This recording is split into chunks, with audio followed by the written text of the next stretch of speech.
तो बच्चों आज हम डिस्कस करेंगे क्लास 8 का जो लास्ट ईयर का एनुअल पेपर हुआ था लेवल 2 का मॉर्निंग शिफ्ट का उसके सॉल्यूशन को। तो ध्यान से देख लो। इससे पहले आप प्रैक्टिस पेपर सभी चैप्टर के मोस्ट इम्पोर्टेंट क्वेश्चन की प्रैक्टिस कर सकते हो, जो कि डीओ की तरफ से ऑप्शनली प्रोवाइड किए गए हैं। कमेंट में लिंक मिलेगी, देख सकते हो। ठीक है, तो देख लेना। क्वेश्चन पे आ जाओ, ध्यान से देखो। ठीक है, सेम ऐसे पैटर्न में आपका पेपर आएगा। पहला क्वेश्चन है, if 4y + 8 = 2y + 6 then the value of y is. यदि 4y + 8 बराबर 2y + 6 है तो y का मान होगा। सॉल्यूशन देखो। आंसर 1,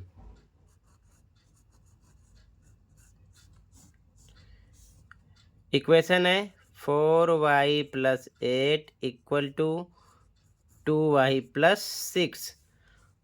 y को y की तरफ ले आओ, इधर है 4y, 2y इधर आएगा, माइनस का हो जाएगा, इक्वल इधर क्या बचेगा 6। नंबर को नंबर की तरफ भेज दो, ये प्लस है तो माइनस हो जाएगा, निशान बदल जाता है। 4y में से 2y माइनस करो, आ जाएगा 2y = 6 - 8 तो -2 आ जाएगा। तो y = -2/2 कट करोगे -1 आएगा, यानी कि 2 × 1 = 2, तो -1 आ गया, जो कि आपका ए ऑप्शन राइट है। ठीक है। सेकंड, निम्न में से न्यून कोण कौन सा है? Which is acute angle in the following. तो ए ऑप्शन राइट है 30, क्योंकि 0 से 90 के बीच में जो एंगल बनता है उसे हम न्यून कोण यानी कि एक्यूट एंगल बोलते हैं। तो 0 से 90 के बीच में 30 है, बाकी इसमें सब बड़े हैं। ठीक है, तो ए ऑप्शन राइट हो जाएगा। अगला question, the value of y in the following figure is. दिए गए चित्र में y का मान है। तो ध्यान से देखो, ये लीनियर पेयर बना रहा है, तो इन दोनों का प्लस 180 के होगा। ठीक है, तो लिखेंगे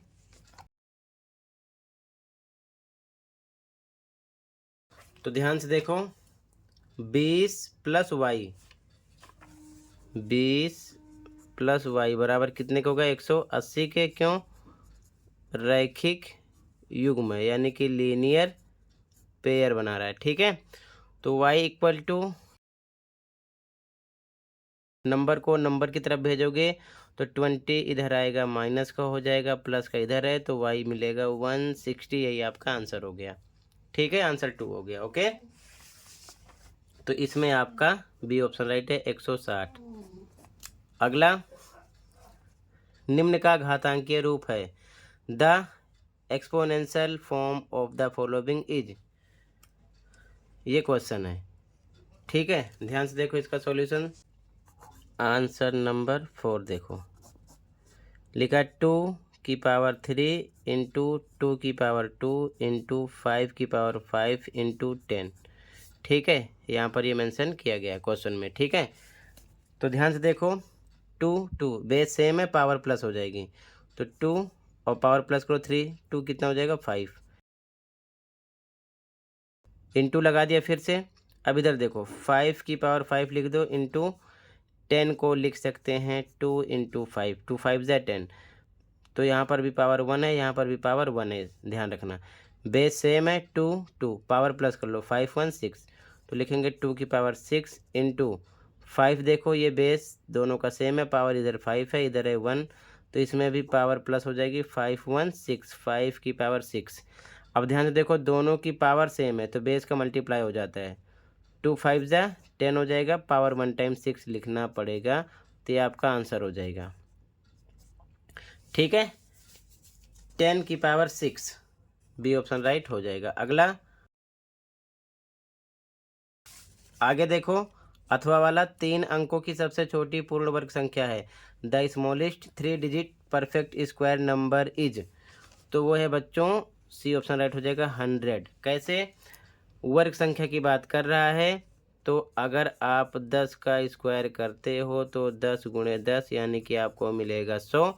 तो यही आपका आंसर हो जाएगा अथवा का। ठीक है, ध्यान रखना। क्लियर है, सी ऑप्शन राइट हो जाएगा। अगला, -1/5 का मान होगा, द वैल्यू ऑफ -1/5 इज। तो ध्यान से देखो, आंसर 5 में -1 की पावर है 5, तो इसे आपको 5 बार तोड़ कर लिखना है इस प्रकार से।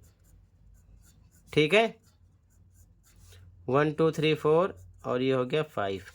तो 1 का मल्टीप्लाई करोगे कितनी बार भी करो आपको आंसर मिलेगा 1। लेकिन ध्यान रखना, अगर पावर विषम संख्या है तो माइनस का निशान लगा देना, अगर पावर सम संख्या हो तो माइनस का निशान नहीं आएगा। जैसे कि यहाँ 4 होता, 6 होता, 8 होता तो प्लस के साथ 1 आता, लेकिन यहाँ पर 1 3 5 7 11 अगर पावर जो है विषम संख्या होगी तो माइनस में आंसर आएगा, तो -1 हो जाएगा। ठीक है, ये चीज़ ध्यान में रखना। आगे तो यहाँ पर आपका बी ऑप्शन हो गया। अगला, इसका अथवा वाला देखो,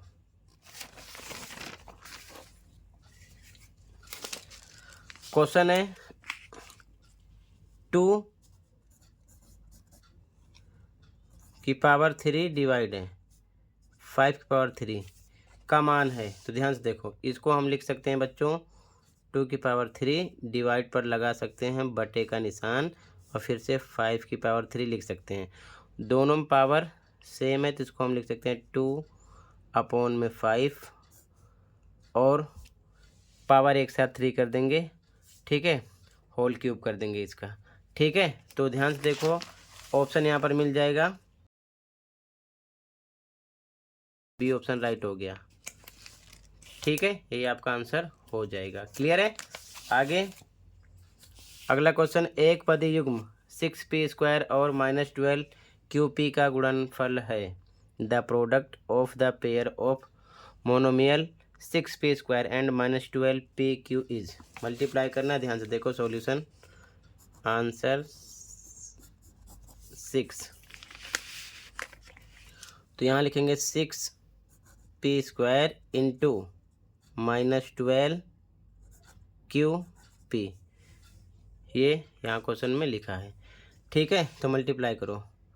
अब 12 का 6 से करो, कितना आ जाएगा 72 माइनस के साथ p, यहाँ पर स्क्वायर है और यहाँ पर p 1 टाइम है तो ये हो जाएगा p³ 213 हो गया, और साथ में q ऐसे लगा दो तो ये आपका हो जाएगा आंसर मल्टीप्लाई करने पर। तो ऑप्शन देखो कौन सा है, ऑप्शन बी हो गया आपका।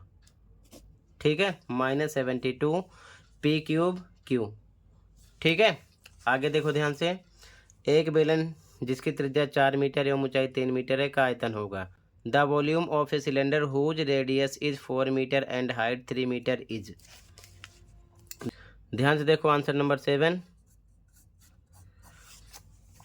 क्या क्या पता है, त्रिज्या r पता है कितना है 4 मीटर, और ऊंचाई h पता है कितना 3 मीटर। निकालना क्या है, आयतन, तो यहाँ लिखेंगे आयतन यानी कि वॉल्यूम।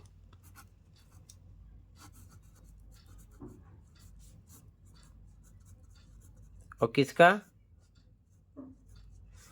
सिलेंडर का है। ठीक है ना, यानी कि बेलन का है। तो बेलन का आयतन फॉर्मूला लगा दो, πr² h होता है, पाई पर पाई रहने दो क्योंकि पाई की वैल्यू नहीं रखना है, सभी ऑप्शन में पाई साथ में दिया हुआ है इसलिए आगे वैल्यू रख दो। पाई पर पाई, r पर 4² है डबल टाइम, 4 × 4 h3 मल्टीप्लाई करो, 4 4 जा 16, 3 जा 48, साथ में लगा दो पाई मीटर। मीटर उटर तो इसमें है नहीं तो मीटर क्यूब लगाने का मतलब नहीं है, ध्यान रखना। 48 पाई आपको आंसर मिल जाएगा। ठीक है, जो कि आपका ए ऑप्शन राइट हो जाएगा। अगला अथवा वाला, इसका 3000 सेंटीमीटर क्यूब में कितने लीटर होते हैं। तो ध्यान से देखो, 3000 सेंटीमीटर क्यूब में तो 1000 सेंटीमीटर क्यूब इक्वल होता है 1 लीटर के, ध्यान रखना। तो क्वेश्चन में 3000 की बात कर रहा है इसलिए 3000 सेंटीमीटर क्यूब बराबर कितने को हो जाएगा 3 लीटर के, यानी 3000 सेंटीमीटर क्यूब इक्वल होगा 3 लीटर के। ठीक है, ये आपका आंसर हो जाएगा। तो यहाँ पर आपका सी ऑप्शन राइट हो जाएगा। ठीक है, आगे question 8, the common factor of 8x² and 40y is. 8x² एवं 40y में सार्वगुणनखंड है। तो ध्यान से देखो आंसर नंबर 8, फर्स्ट का 8x² एंड 40y। तो सबसे पहले हम 8x² 8 कैल्शियम निकालो, 2 × 2 × 2 आएगा। x डबल टाइम में लिख सकते हैं, x × x, फिर इंटू y वन टाइम में लिख दिया। इसी प्रकार 40y का भी एलसीएम निकालेंगे तो आएगा 2 × 2 × 2, 2 2 × 4, 2 × 8, 5 × 40, इतना आ जाएगा इंटू y।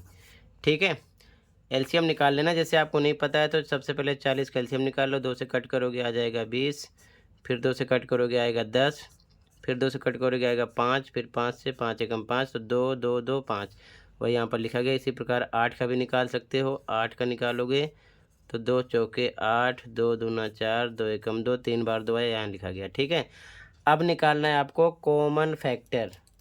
ठीक है, तो जो दोनों में हो, एक बार 2 निकला, फिर से एक बार 2 निकला, फिर से 2 निकला, और उसके बाद में y दोनों में निकला। ठीक है, और कुछ कॉमन नहीं है दोनों में, तो ये आपका हो जाएगा 2 दूना 4 दूना 8 और साथ में y, ये आपका हो जाएगा आंसर। ठीक है, ऑप्शन देखो कौन सा है, सार्वगुणनखंड यानी कॉमन फैक्टर, ए ऑप्शन हो जाएगा 8y। ठीक है, क्लियर है। तो आगे अब क्वेश्चन देखते चलो। ठीक है, पूरे पेपर का सॉल्यूशन मैंने ऑलरेडी अपलोड कर दिया है, तो क्वेश्चन एक बार देख लो, कहीं पर कोई डाउट होगा बता देना। ठीक है, और पूरे पेपर के सॉल्यूशन के लिए चैनल पर विजिट करो, वहाँ से आप देखकर प्रैक्टिस कर सकते हो। ठीक है, सेम ऐसे ही आपका पेपर होगा, ये चीज़ ध्यान में रखना। ठीक है,